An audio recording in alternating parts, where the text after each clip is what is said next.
Hi, I'm Callie from CRK Training. In today's blog video, I'm going to give you some tips for haltering a horse. So this is actually a topic that I've received quite a few questions over in the last few weeks, and most of the questions kind of centered around I have a horse that is difficult with the halter. They either move away as I'm putting the halter on, or they shake their head, they move their head up, they do something that makes it difficult to put the halter on. Also, I think that putting a halter on is something that we tend to just completely take for granted the more that we are around horses and the more that we do it. So it can be a good reminder of just kind of some tips to do it correctly.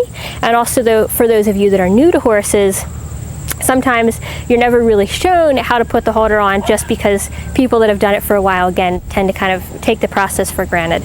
So the most common way that halters are put on and off is like this. It's slid over the ears, and then when it's put on, we end up slipping it over the nose and slipping it back over the ears like this, and then buckling it.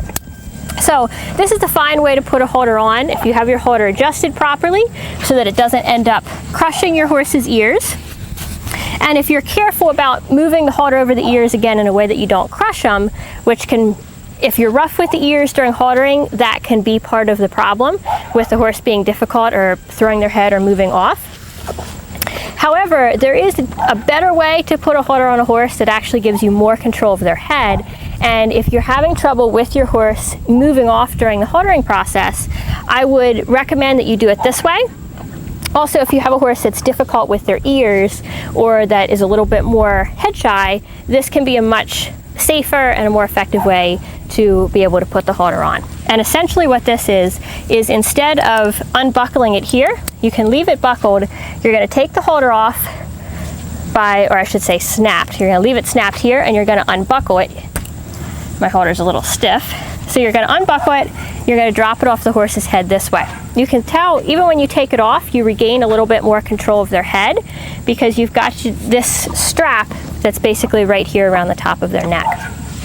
Now you're going to put it on in a similar fashion. So if you have a horse that is getting away from you, the first thing I would do is put your rope over their neck like I have here on now. And again, this gives you a little bit more control.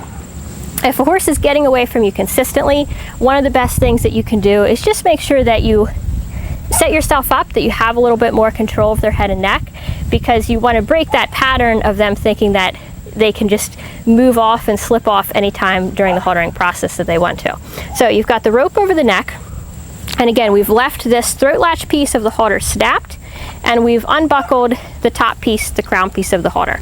So what I'm going to do is reach over her neck, and I'm going to grab this crown piece of my halter, and then when I go to put this on, I can do it like this. I can slip it over her nose.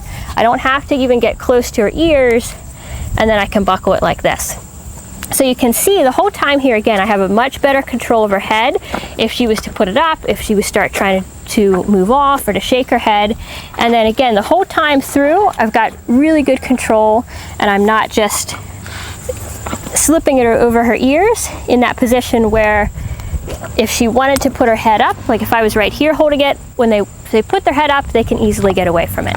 So again, just a little tip to make haltering easier for you and a strategy that you can use if you're having difficulty with your horse during the haltering process. So I hope you enjoyed this video. If you have any other tips for hard to halter horses, go ahead and put them in the comments. And as usual, if you're watching this anywhere besides crktrainingblog.com, the best comments and discussion happen there. Thank you.